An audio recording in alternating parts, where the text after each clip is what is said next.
Welcome back جاگو دنیا. Welcome back. بات ہو رہی ہے ممتاز بھٹو صاحب سے. اور 5 مارچ 1965 کو 32 سال کی عمر میں نیشنل اسمبلی کے آپ ممبر بنے اور آپ کے کزن ذوالفقار علی بھٹو نے ایک نئی سیاسی پارٹی پیپلز پارٹی پاکستان ایجاد کی 30 مارچ 1967. اس کی بنیاد آپ نے رکھی. You are one of the founding members and principal executive committee کے ممبر بھی تھے آپ پارٹی کے. اس وقت اس پارٹی نے تہلکہ مچا دیا. روٹی کپڑا اور مکان، ایک سوشلسٹ ایجنڈا، ایک ایجنڈا عوام کے لیے. آج جب آپ ریٹروسپیکٹ میں دیکھتے ہیں اس پارٹی کا جو پورا سفر رہا ہے، تو آج کی پاکستان پیپلز پارٹی اور جس پارٹی کی آپ نے بنیاد رکھی تھی اس پیپلز پارٹی میں کیا فرق ہے؟ زمین آسمان کا فرق ہے جی. یہ تو بھٹو کی پیپلز پارٹی نہیں ہے، اور آج کل جو یہ پارٹی چل رہی ہے وہ تو بے نظیر کی بھی نہیں ہے، کیونکہ اپنے باپ کے بعد جب وہ منظر پہ آئی تو پھر اس نے بھی اپنی پارٹی بنا لی. لیکن یہ جو پارٹی ہے یہ تو بے نظیر کی بھی نہیں ہے. یہ اس بات سے ایک یہ ٹھوس بات ہے جس سے یہ ثابت ہوتا ہے کہ اس کے خون میں یہ لوگ ہولی ملا رہے ہیں، لیکن قاتلوں کا پیچھا کوئی نہیں کر رہا. اچھا، آپ جیل بھی بہت بار گئے، 1967 میں، 77 میں، ایگزائل میں بھی رہے. ان چیزوں کا آپ کی شخصیت پہ کیا اثر ہوا؟ میں تو سمجھتا ہوں کہ بہت اچھا اثر ہوا. ایک تو صبر کا سبق سیکھا ہم نے، ٹالرنس کا سبق سیکھا، اور یعنی اپنے پیر جما کے ڈٹے ہوئے کھڑے ہونے کا سبق سیکھا. اور ایک کالر کی کال لیتے ہیں اور پھر آپ سے اور بھی بہت سارے سوال ہیں. السلام علیکم جی. وعلیکم السلام. سیما، ہاں سیما بات کری. کیسی ہیں آپ؟ شکر الحمدللہ. آپ کیسی ہیں جی؟ آج آپ نے بہت ہی ایک باغ و بہار اور بڑی سیاسی بصیرت رکھنے والے شخص کو آپ نے اپنے اسٹوڈیو میں بلا رکھا ہے. بے شک. السلام علیکم. وعلیکم السلام. آپ کے ساتھ میری ملاقات موہنجوداڑو جاتے ہوئے بھی جہاز میں ہوئی، اور کافی آپ سے 2-3 سال پہلے، آپ کو یاد نہیں ہوگا. بڑی خیر حاصل گفتگو ہوتی رہی. آج میرا سوال سر آپ سے یہ ہے کہ سر آج کی گورنمنٹ جو ہے وہ اس کا ٹریڈ مارک بن چکا ہے کہ پاکستان کو درپیش مختلف بحرانوں کے سدباب کے لیے بیرونی سہارا تلاش کیا جاتا ہے. ایون بے نظیر بھٹو صاحبہ جو ایک بہت بڑی سیاستدان تھی، ان کے بھی قتل کی تحقیقات کے لیے اقوام متحدہ کے کمیشن سے تحقیقات کرانا ضروری سمجھا جا رہا ہے. آپ بحیثیت بھٹو قوم کے سربراہ کے، آپ نے ابھی تک کیوں نہیں عدالت عالیہ کا دروازہ کھٹکھٹایا؟ Thank you so much. And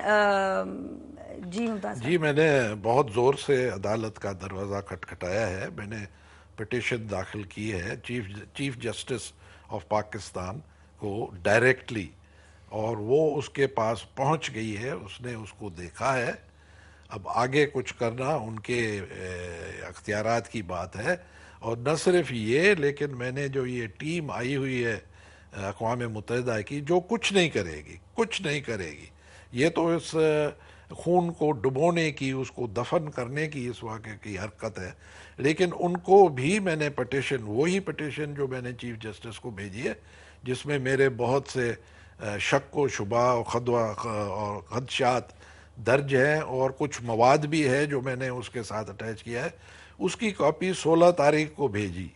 لیکن بعد میں ہم نے پتہ کیا کہ ہم نے تو ایڈریس کا پتہ نہیں تھا، تو اسلام آباد میں جو یونائٹڈ نیشنز کی آفس ہے وہاں بھیجا. پتہ چلا کہ ان کے پاس پہنچی ہے، لیکن انہوں نے کمیشن کو دی نہیں، وہ رکھے ہوئے بیٹھے ہیں. اور انہوں نے آخر ہمیں کل بتایا ہے کہ ہم نہیں بھیج سکتے، وہ سندھ ہاؤس میں ہیں، آپ ان کو ڈائریکٹلی کانٹیکٹ کریں. تو کل ٹی سی ایس کے ذریعے میں نے ان کو بھیجے ہوئے ہیں کاغذات، اور یہ بھی کہا ہے کہ میں اپیئر ہوتا ہوں آپ کے سامنے، بشرطے کہ مؤثر میری سیکیورٹی کا وہاں انتظام کیا جائے. سندھی نیشنل فرنٹ جو آپ کی پارٹی 1989 میں آپ نے جس کی بنیاد رکھی تھی، اس کا اس وقت سندھ میں کیا پوزیشن ہے؟ بہت اب رسپانس مل رہا ہے. ہم نے بڑے دھکے کھائے، مار کھائی، کیونکہ یہاں زیاز دور سے لے کر جو سیاست تھی اس کو جان بوجھ کے مکمل طور پہ کرپٹ کیا گیا، اور لوگوں کے شخصی مفاد جو تھے ان کو انکریج کیا گیا. شخصی مفاد حاصل کرنے کے لیے لوگ حکمرانوں کے پیچھے بھاگتے رہے. مرتضیٰ بھٹو اور بے نظیر بھٹو شہید کی شہادت کے پیچھے کس کا ہاتھ ہے؟ جی مرتضیٰ کی انویسٹیگیشن تو میں نے کرائی تھی نگران دور میں، جب میں نگران وزیر بنا. انہوں نے تو پیپلز پارٹی والوں نے تو کیس جیسے بے نظیر کا کر دیا ہے. آپ کے خیال میں کون ہے؟ آپ نے کہا ہوا ہے کہ اٹس اے سیم ہینڈ. وہ پولیس نے مارا ہے اس میں، تو یہ تو مانی ہوئی بات ہے. لیکن پولیس پیپلز پارٹی کے دور میں پرائم منسٹر کے بھائی کو کس کے آرڈر پہ پولیس قتل کرے گی؟ یہ اس بات کا سوال ڈھونڈنا ہے نا. اور وہ جو قاتل تھے پولیس آفیسر جن کو جیلوں میں ہونا چاہیے، جن کو پھانسی آنی چاہیے، وہ آج کل بہت بڑے عہدوں پہ فائز ہیں. ان کو پروموشنز ملی ہیں، ان کو وہ معاوضہ ملا ہے. تو who do you think it is? I mean, کون دے رہا ہے یہ ان کو سب کچھ؟ یاروں کا یار کون ہے؟ بے نظیر بھٹو شہید، وہ ان کے آپ کے خیال میں ان کے قتل کے پیچھے کون سا ہاتھ ہے؟ اب یہ ہم تو سمجھیں گے جو انویسٹیگیشن نہیں کر رہے، جو کمپلینٹ نہیں فائل کر رہے.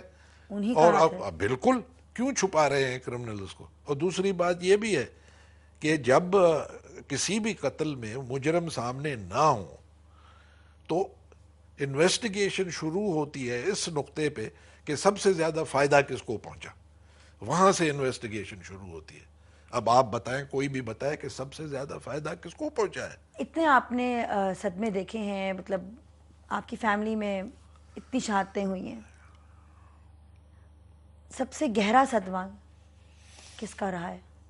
سب گہرے صدمے ہیں جی، لیکن وہ ذوالفقار بھٹو کو جو پھانسی دی گئی وہ ایک ملک کے لیے نہیں لیکن دنیا کے لیے حادثہ تھا. اس وقت آپ کہاں تھے؟ میں ادھر ہی تھا. ان کے ساتھ ہی تھے؟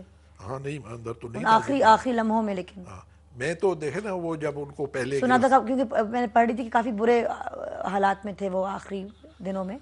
نہیں، آخری دنوں میں اس نے یہ ریکویسٹ کی تھی اس نے کہ میری جو ان کے ساتھ ملاقات وہ آخری ہونی چاہیے سب کے بعد، کیونکہ ہمیں تو پتہ نہیں تھا نا کہ پھانسی آ رہی ہے. ضیاء الحق نے مختلف اپنے پریشر ڈالے تھے غیر ملکی اور لوکل، اور سب کو ضیاء الحق نے کہا کہ میں پھانسی نہیں دوں گا. تو ہم پر امید تھے. لیکن جب وہ اس کا وہ ہو گیا فیصلہ تو لوگوں کو بلایا اچانک. ویسے تو ہم ملنے کی اجازت مانگتے تھے تو 15 دن لگ جاتے. اچانک مجھے فون آئی کہ کل آپ کی ملاقات ہے بھٹو صاحب کے ساتھ.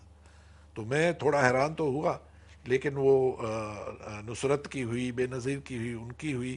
پھر آخر میں جب میں گیا تو مجھے ملنے نہیں، واپس کر دیا انہوں نے. مائی گاڈ. وہاں سے تو پھر مجھے تھوڑا شک تو پڑا، لیکن اس وقت کیا کر سکتے تھے ہم. میں اکیلا تھا ادھر باہر. جب میں جیل میں رہا، بھٹو کو اور مجھے اکٹھے گرفتار کیا تھا. مجھے کراچی جیل میں رکھا، اس کو کوٹ لکھپت لے گئے، اور اس کی پھانسی سے 1.5 مہینہ پہلے مجھے سندھ ہائی کورٹ نے ریلیز کیا. تو اس کے کوئی سب بھاگ گئے تھے، میں اکیلا اسلام آباد میں بیٹھا رہا. کالا باغ ڈیم بننے سے جو پانی ضائع ہو جاتا ہے وہ سٹور ہو سکے گا اور بجلی کی کمی بھی پوری ہوگی. پھر آپ کالا باغ ڈیم بننے کے خلاف کیوں ہیں؟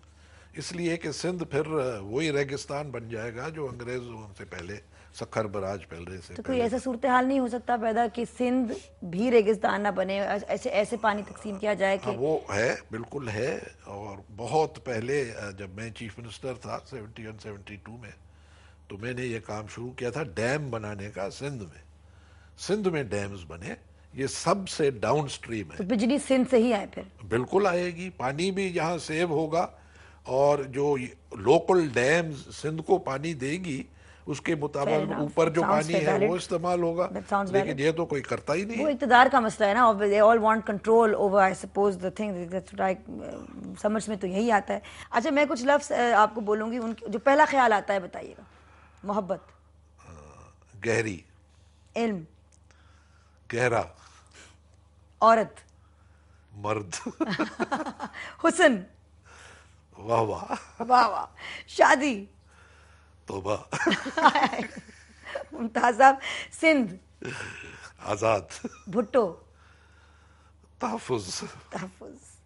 بے نظیر، بسم اللہ. بسم اللہ.